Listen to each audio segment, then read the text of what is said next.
Donc une fois qu'on a ouvert Atelier Scientifique, on voit apparaître le capteur pH mètre ici. On met le curseur devant, une main apparaît, on clique et on vient placer en ordonnée. Je descends, je récupère le clavier où c'est écrit manuel, je clique pour maintenir et je le dépose sur l'axe d'abscisse. Quand je dépose, je vois apparaître grandeur. La grandeur, c'est le volume que l'on va ajouter. Donc on efface X et on met un V majuscule. L'unité, la burette, on fera couler de millimètre en millimètre. Donc on efface UA et on met M minuscule, L majuscule. Et puis on fera couler de 0 à 25. Hop. Donc on corrige de min 0 et max 25. Voilà ici, la partie atelier scientifique est prête. On peut appuyer maintenant sur le point vert, lancer l'application. Et là, on va cliquer sur le pH mètre pour avoir des valeurs. Et on va dans mesure et on voit apparaître aussi la valeur du pH, puisque le pH trempe actuellement, le capteur trempe dans la solution vinaigre. On voit qu'il est de 3,6. Alors ici, on a OK suivant. Vous faites bien attention. Pour le moment, on n'a ajouté aucune. On n'a rien ajouté. Donc, on met 0 et on met OK. Alors maintenant, on va faire couler. Donc, je dézoome.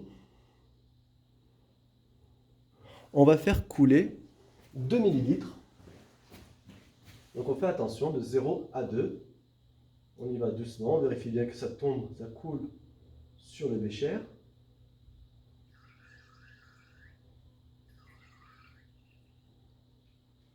Voilà. On lance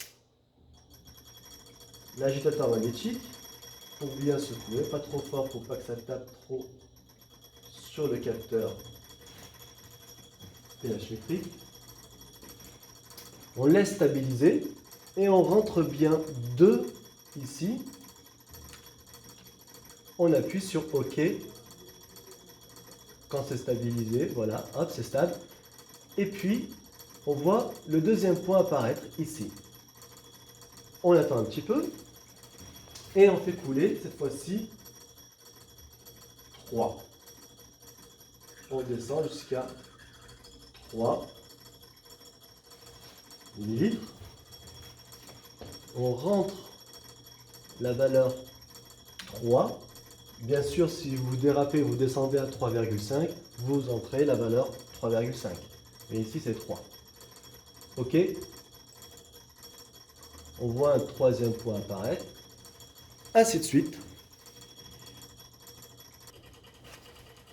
Alors, nous voilà arrivés au 24e point. On peut maintenant éteindre l'agitateur magnétique et nous allons exploiter nos résultats.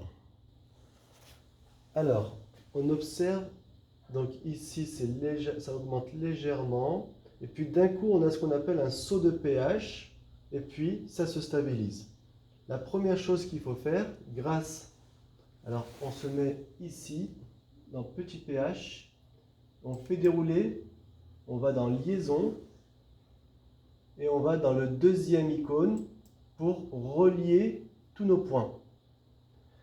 Maintenant qu'on a relié tous les points, on va exploiter cette courbe par la méthode des tangentes. La méthode des tangentes, on les trouve dans Outils. Outils, on descend, tangente pH. Tangente pH, on clique dessus et on voit apparaître 3 droites parallèles. On a des petits points ici qu'on peut mettre tangente par rapport au premier, le deuxième tangente par rapport au deuxième. On peut même bien cadrer. Et maintenant, on peut appuyer sur Entrée. Entrée, on n'a plus besoin de ça. Et là, on voit, donc on peut enlever, hop, ça. Et puis, on va garder simplement ici le point à l'équivalence. Grâce à Outils, Pointeur, on va venir se placer sur le point à l'équivalence. Et grâce à ça, on obtient notre volume équivalent. Vous relevez cette valeur, bien évidemment, en millilitres